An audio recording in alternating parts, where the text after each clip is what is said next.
أعوذ بالله من الشيطان الرجيم. بسم الله الرحمن الرحيم. والتين والزيتون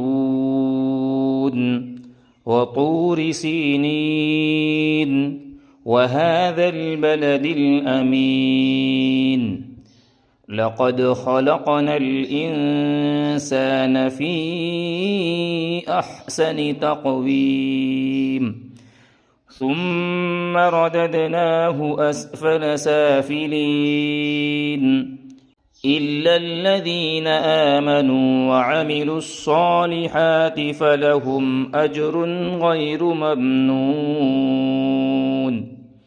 فما يكذبك بعد بالدين أليس الله بأحكم الحاكمين.